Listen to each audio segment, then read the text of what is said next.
Today then, you are not just saying, yes, I do to one another, but you are also saying, yes, I do to Jesus, your partner in your journey, your source of life, your source of power, in order for you to be able to say, for better or for worse. For better or for worse.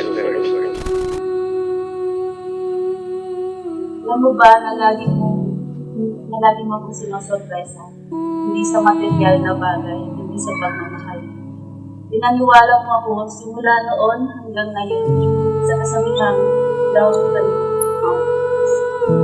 In your eyes, I found my home. You are the joy of my heart, the laughter of my voice, and the smile of my face.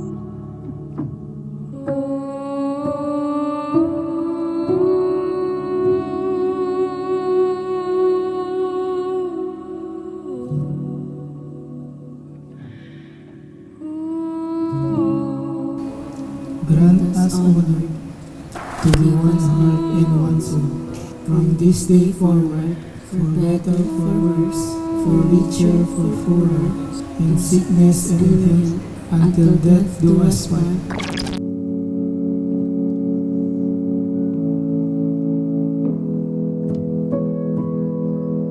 Magpasparidong. Isa kong nagpapasalamat sa iyo, Panginoon, dahil ibinigay mo sa akin ng isang katulad mo. Responsable at kapagmahal na asawa. Nakatuwa isipin mo noon, natago-taguan lang kita sa kasi. Bakas mo. Standing here, ready to spend life together. Kung required lang ito sa araw-araw, I will always choose you. Ay, pogi kong asawa. It's a keychain with our family picture. You can put it on your motorcade. As you use it every day, this will remind you that Zach and I are always here for you, wherever you go. We love you.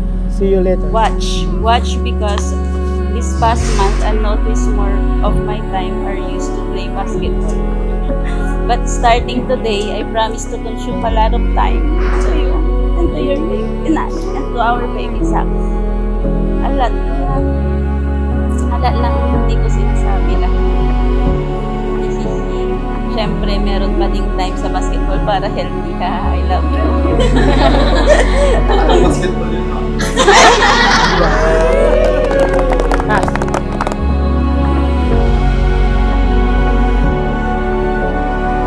And so even our Lord said in the gospel that I read to you, this is my commandment, love one another as I have loved you.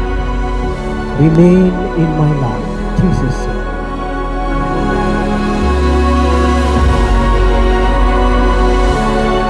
Asawa ko, I promise to love and honor you for the rest of my life.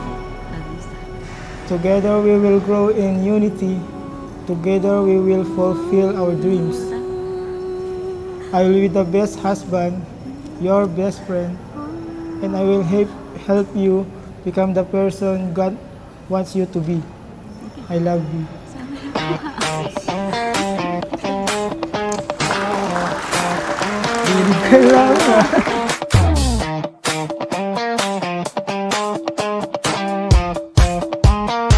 Gusto ko lang naman malaman nyo na ang isipan ko'y gulong-gulo. Nagtatanong kung susundan ko siya dahil ang puso ko ay nabihag nga. Alam mo bang minamahal ko siya at tunay ang aking nadarama.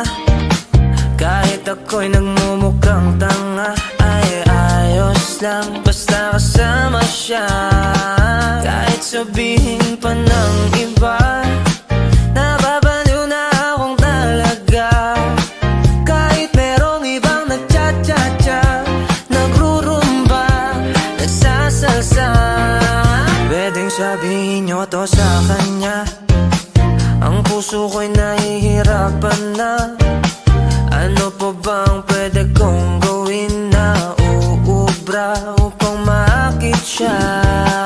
Palagi kaya ako ng tato, magpatubo ng balbas ang uso, magpanaki ng masa sa braso, magpadagdag ng pet kay Belo.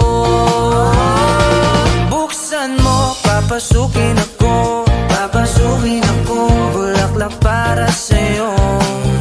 Ano bang gusto mong gawin ko para Today, pinapangako ko, ako'y magiging tapat sa iyo sa kaligayahan at kalimputan, sa yaman at kahirapan.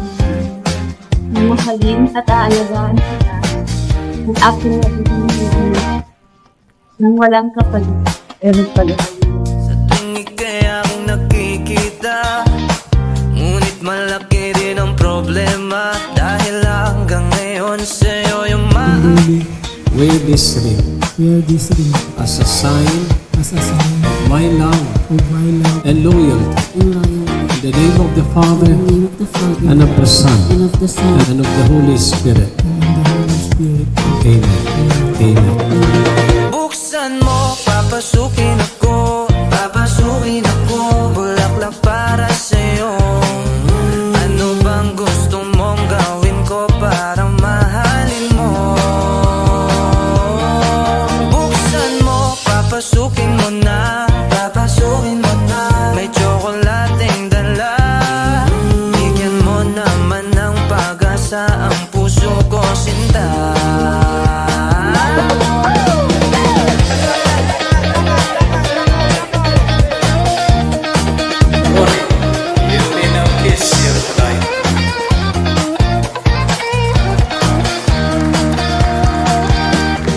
Thirdly, you in turn